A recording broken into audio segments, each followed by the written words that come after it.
Stop. I can't take it anymore. Oh, I do the live ones too. Yes, I know. I saw your act in the theater. You're really quite good. Quite a certain harmful habit.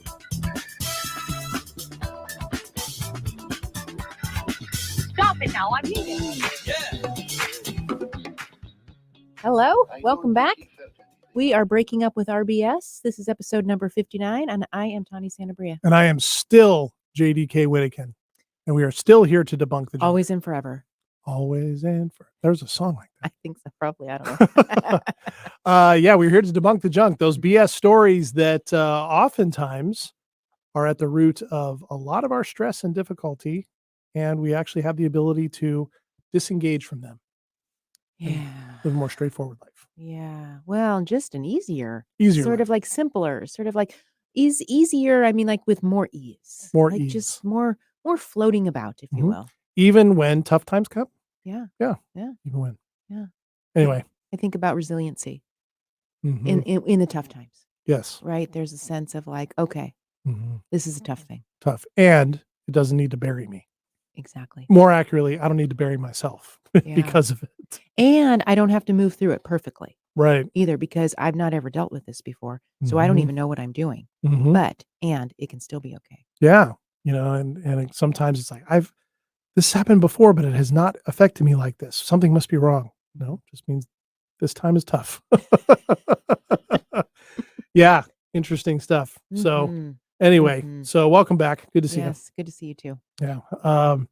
I was thinking since our last episode, we talked about focus, and we're all had a lot of different fun analogies last time. But you know, it was interesting talking about our, what we've seen with clients and things like that. And I've noticed some things lately that reminded me of me once upon a time, and still sometimes now. I had a lot of people bring up recently this notion of doing the right thing. How important it is to do the right thing. Yeah. And usually in the context of either trying to identify what the right thing was for a certain scenario. How do I know something is the right thing or not? And also in some cases, the idea or the assumption that what makes it the right thing is if it fixes everything and there's no problems after that. Like it stays right in perpetuity. I made the right choice. See it the most often, like, how do I make this choice in this relationship, whether to continue to move forward or not, or a job career or a career change or career choice. What if I make the wrong choice? Yeah. Ran into a lot of that. Do you get a lot of that? You know, I'm thinking about my little grandbabies right now. Of course. And we can always tie everything back to your grandbabies. I'm thinking about how parents have for a really long time taught their kids about right and wrong. What the right thing and the wrong thing. Yes. Right? Don't hit your brother. And make the right choice. Oh, I see. Right? So instead of kids being kids and doing all kinds of funny, annoying, loud, occasionally dangerous things. Right? There's a lot of other words we could use to describe their choices. But we go to right and wrong, good or bad. Yes. So we teach them really early, and we give them a lot of praise when they've made a good choice. And when they've made a bad choice, we really let them have it. And because we want them to make the good choices. So we think, okay, if we really explain this clearly, the next time they're going to make a good choice or the right one. Right. So we've all experienced this growing up. Yes. And parents, we've all done this to our kids to some degree or another. Right. Unless we're really paying close attention. I did it. I didn't know. Of course, right? So we've, of course, then as adults, we're still seeking to do the right thing or the thing that's good so that we can experience all the loveliness that goes with it. We want to make sure we want to stay in the lovely lane. I just made that up. The lovely lane. Oh, I really like that. Staying in the lovely lane.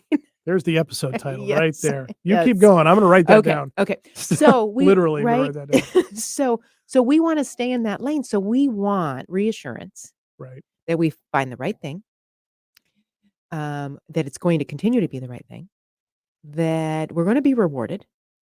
And the worst part is, here's this other part of this. Because we've all had this experience, we do the right thing. Where's the reward? That is Right? sort of the assumption, right? Right. Where's the reward? And then what does that mean then? If I didn't get the reward, does that mean I didn't do the right thing? Uh-huh. Right? Like, whoa, lots to consider here Mm-hmm. that would create a lot of different emotions and feelings Yeah. and confusion Oh, and BS frustration stories and BS stories and all the aplenty. BS stories that, right, all over the place. Yeah. One leads to the other, to the other, to the other. Mm-hmm. So, yeah, we've been dealing with this since childhood. Yeah. Yeah, and it's amazing how in the conversations that I've had about this and the questions that I ask it's almost for several people that I've talked to, it's almost like this pivot point in their understanding of themselves, their level of acceptance of themselves, their understanding of their connection to other people and the universe. There's a lot of pressure Mm-hmm. on that. And I empathize with that. I grew up in an environment that stressed that. And what I like about what you're pointing out is that no matter what background we're talking about, that happens. And I suppose it's good to get it's good to teach certain things you don't do. Like, you don't harm people, right? See that type of thing. But the pressure that gets self-imposed on these things. And then I've noticed some that because they don't know what to do or they can't guarantee the outcome is going to bring the reward, they can freeze in place. Mm-hmm. So it triggers the fight, flight, or freeze part of the central nervous system for them, and they just get stuck. Mm-hmm. And they grind and they grind and they ruminate, and they second guess. And they just pile it on. And it was like we were talking about last week. Suddenly the train starts speeding up, Mm-hmm. To the point where it's out of control. Mm-hmm. So so I really noticed that this past week, and just thoughts on that, Mm-hmm. because it's such a huge fuel for BS stories. Yeah, I think so. Of course, we get stuck in trying to find so the first thing is stuck in trying to find the right thing, defining the right thing. Like, first of all, how do we know something's the right thing? And do we even have a definition for ourselves about what the right thing is for Mhm. ourselves? Not for the right thing for, this person over here, or the right thing for my parents or even my partner necessarily, right? But if we're going to work with the right thing, let's at least know what it is for ourselves. Okay. Yeah, right? like maybe just start that simple. hmm And that would take us back to our values. We would want to know our values Oh yeah. to know the right thing, right? Basically, in alignment with values Mhm. is probably close to, again, if we want to use the language of the right thing, we would be the right thing, but they would be our own values. Yeah, Right. congruent with those values we've already identified and we want to live by. Yes, we've Right. made that choice ourselves. So then we're going to find choices and make choices that are in alignment with those, Mhm. Okay. right? As opposed to, so if one of the values is that I've chosen for myself to be to be recognized. Let's say I've chosen a value of recognition. It's really important to me, right? I may choose things that get me recognized. That would be different than if I had a value of humility. I'm not saying one's worse or bad or better Yeah, or right, anything right. humility might not, I wouldn't be driven for recognition, Mhm. right? I would be making choices in line with humility, whatever that means. But that's the part of, for myself, that's the part of knowing oneself. Mhm. We can't even know anything about rightness if we don't know ourselves, Wow. Yeah, I think. I think so too. And I think sometimes what happens, and I know in several cases of these clients I'm talking to, they're often driven by external understandings of what the right thing is to do. And it doesn't mean there's necessarily wrong things from wanting to follow, if religion is important to you or something like that, or, a certain ethical code or whatever. Well, what's interesting is how often it's on the outside of that. And I hear them talking about ideas or possibilities that just don't sound like them, where I'm like, I can't envision you doing that, you know, or have you, so I ask questions like, "Oh, have you done that before? Right. And how's that gone?" And some of them go, "Never done it before." Like, okay. And others said, "Yeah, I've done it before and it hasn't worked." What does that tell you anything? Right. Those types of things. That's a great starting point, because if we don't know what we are about, then what are we talking about? Right. It's because and this is the thing that I've talked about with a lot of my friends, even if you believe in some of these external things that matter to you, you're still making internal choices on the basis of who you are and what matters to you. And that's one of the filters that runs through that process for you. So you're still making it on the basis of who you are, what your values are. Yeah. And the successes that I've seen some clients have kind of come back to that. It's like, but some people resist it because they say, well, things aren't relative. There's some universal things that are true and that are right and wrong. Okay. Well, okay. So then if we're worried that we are going to do the universal wrong things, Just such a huge those are huge things, pressure. right? But those are huge things, Universe is going to be pissed right? or really happy. Right. Or, I mean, like there's some of these wrong things that we can Yeah. all agree on. Yeah. Right. And okay, absolutely. But if we're worried that we're going to find ourselves, then we really need to know ourselves. I mean, like, then Yeah. I'm going to make a stronger case for needing to know yourself Right. if you're in danger of doing, because when we know ourselves clearly, we generally do okay. We generally are in alignment with Yeah. our potential more often than not Mhm. when we know ourselves. It's when we don't know ourselves that we're in danger of doing a major wrong thing. Yeah. Something that won't work Right. for us, Mhm. that runs counter to what actually our values are. Mhm. And if we don't know what they are, we're confusing the heck out of ourselves. What I just learned about myself a second ago is I really struggle with taking a jacket off quietly and effectively and smoothly while on the air. Yeah. So I'm learning a lesson there. Mhm. Anyway, but yeah, that's the values thing is, I mean, it's an amazing how so much of this comes back to that. Mhm. And how often do we not evaluate things on the basis of that? Most of the time. Most of the time, Yeah. most of the time, I think, because of societal expectations, or, it's in relationships, it's supposed to be this way. And it's our interpretation of societal expectations, Right. right? That's the other part of it. Mhm. So then it comes back to, do you know your own interpretation? Because I bet you might talk to somebody else and they might have another interpretation Mhm. of societal expectations. Mhm. Pressures, yeah. Yeah. Yeah. Yeah, it's in the end, everything goes through the individualized filter that is us. Mhm. And that is a living, breathing, changing, adapting, learning, growing thing. Mhm. And so for me, the more I think about doing the right thing, or the more I sit with it, particularly as if I'm asking myself a similar question, usually it's like, what do I need to do right now? Or what should I do? What's the best choice here? That tends to be where I go. But man, if we put either a reward or a penalty to it as proof of either its rightness or wrongness, how does anybody make it through that? How does anybody ever make a choice? Because you're either risk averse from that definition and you don't make the choice, or you could be doing something super risky, particularly if it runs against your values. Mhm. That's a recipe for stress.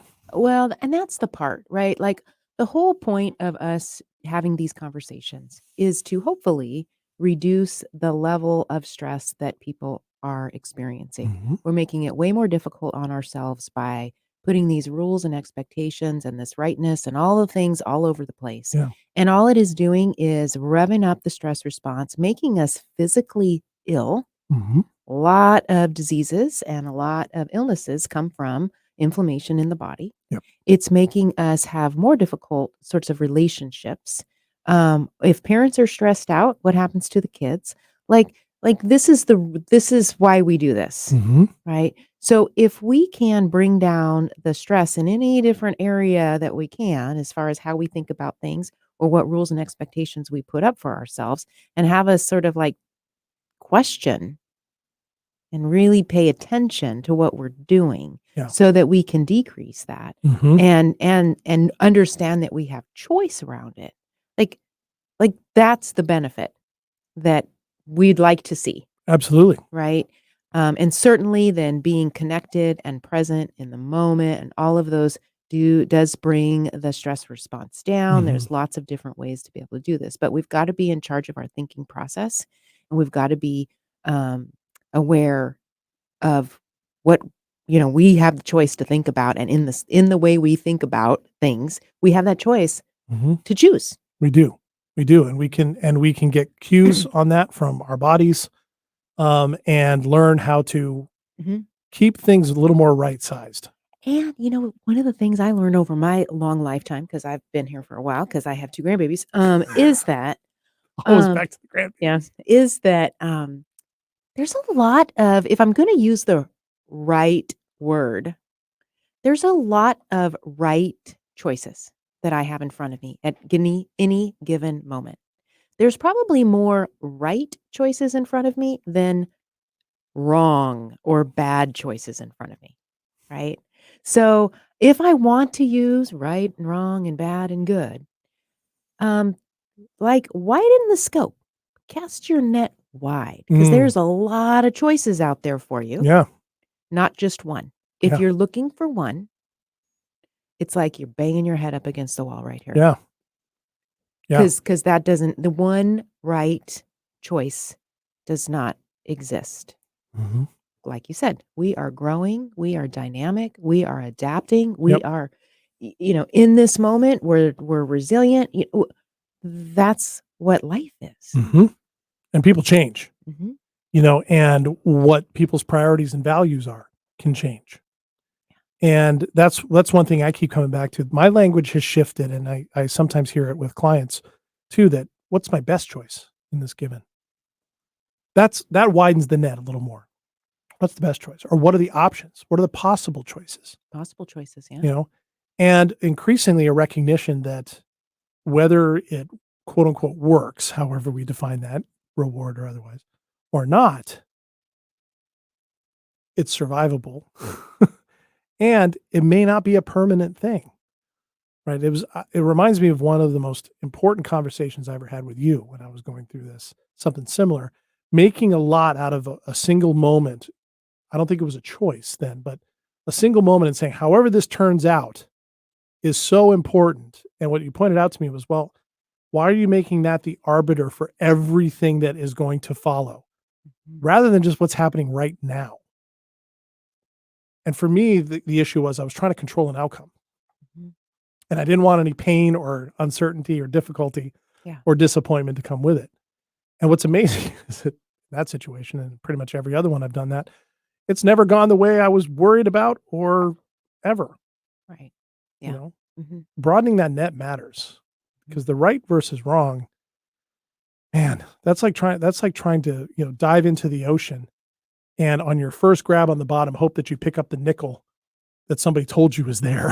Mhm. Mhm. How are you going to do that? Mhm. Yeah. That was a really weird analogy. The bottom of the ocean, there's money. I think You I hear went that? yeah, I think I wanted the expanse of the ocean and the idea of a wishing well. I think that's where I went. So you just put them together. Put them together. What's wrong with that? It's a wishing ocean. Good Lord. Oh, I Oh, need to stop geez. drinking caffeine so late in the afternoon. Yes, that could do it. That may be That part could of do it. it. You're just like having all kinds of ideas. Yeah. Yeah. The thing I've seen in clients and in myself too, who have been able to do some of that widening of the net, if you will. See, that's where the ocean thing came in. Mhm. Yeah. Is the the energy around such choices goes down, Mhm. right? The story that this is the arbiter of everything that is to follow one way or the other becomes less and less, or less often, a place they go to. Instead, seeing it as the best option or what they need to consider in the moment. And sometimes not making a choice, not making a decision.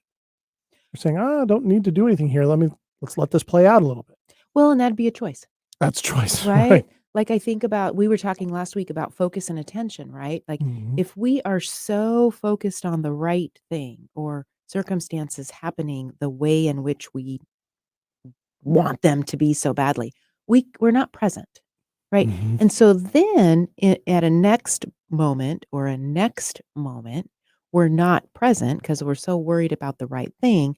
And then something happens and we're not able to respond from a place of presence Mhm. because we're so worried about the ramifications or the ways in which we can control to make sure that the right thing is happening, has happened, will happen, so that we can relive the rest of our lives. Yeah. Well, but then we're not living our lives. Right.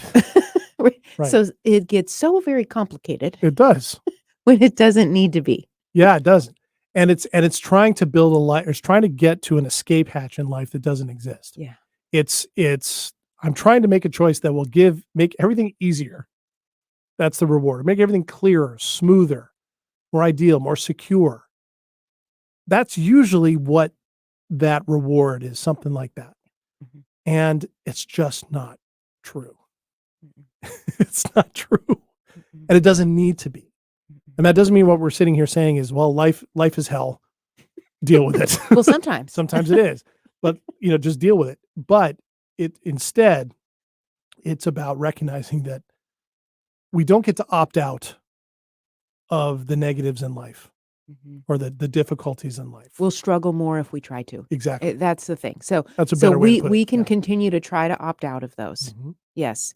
And what you'll experience is more struggle, more stress, more frustration, less satisfying relationships, Yeah. more conflict, Yeah. more difficulty at work, Yeah. like the whole gamut Yeah. if we try to opt out of Yeah. difficulty, because life is the package.